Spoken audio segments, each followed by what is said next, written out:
Ia adalah seorang penembak jitu yang terkenal. Setiap kali menjalankan misi pembunuhan, ia hanya membawa satu peluru. Kali ini, ia harus menggunakan peluru tunggal itu untuk menyingkirkan seorang teroris di dalam kereta yang melaju dengan kecepatan 500 km per jam dari jarak 2 km. Untuk menghindari kesalahan, ia bahkan menjilat jarinya agar genggamannya tetap stabil saat membidik. Tepat ketika ia akan menembak, rekannya yang berada di kereta segera menghentikannya. Seorang gadis kecil berjalan mendekati tempat duduk teroris tersebut. Jimmy langsung mengubah bidikan dan menyesuaikan jalur peluru. Ia menembak pada detik terakhir, sebelum kereta masuk ke dalam terowongan. Peluru mengenai target, tetapi saat itu, Jimmy menyadari bahwa menjelang masa pensiun, kemampuannya mulai menurun.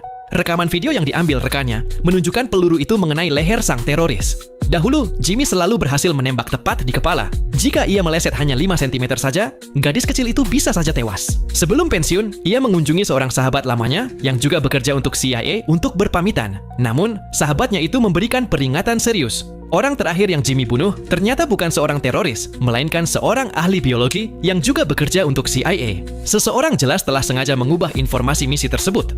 Tetapi, yang tidak mereka ketahui adalah bahwa percakapan mereka sedang diam-diam dipantau oleh para pejabat tinggi CIA. Karena apa yang mereka bicarakan sangat rahasia, agensi itu memutuskan untuk menyingkirkan mereka berdua demi menjaga kerahasiaan. Malam itu, CIA mengirim seorang pembunuh untuk membunuh sahabat Jimmy. Bahkan istri sahabatnya pun tidak luput dari pembunuhan. Namun, untuk membunuh Jimmy bukanlah hal yang mudah. Sebagai salah satu pembunuh terbaik CIA, ia memiliki keahlian hebat dalam menyadari saat dirinya sedang dibuntuti.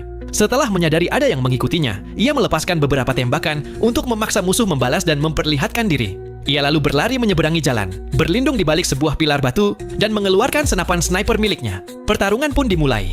Namun, tepat saat ia membidik musuh, ia mematung karena terkejut. Pembunuh itu terlihat persis seperti dirinya, hanya saja sekitar 20 tahun lebih muda. Saat Jimmy masih mencoba memahami apa yang terjadi, musuh itu melihatnya dan melepaskan tembakan. Beruntung, Jimmy berhasil menghindar tepat waktu. Tidak ingin melukai pembunuh aneh tersebut, Jimmy melompat ke atas motornya dan melarikan diri. Namun, pembunuh itu ikut mengejar dengan motor lain. Anehnya, semua yang dilakukan pembunuh itu seperti cara berkendara dan menembaknya sama persis dengan Jimmy, seolah-olah ia adalah kembarannya. Jimmy tidak pernah memiliki anak, jadi tidak mungkin pria pembunuh itu adalah putranya. Lalu siapa sebenarnya dia, dan apa hubungan di antara mereka berdua? Nah, kalian bisa mengetahui jawabannya jika kalian menyaksikan film ini dengan judul Gemini Man 2019.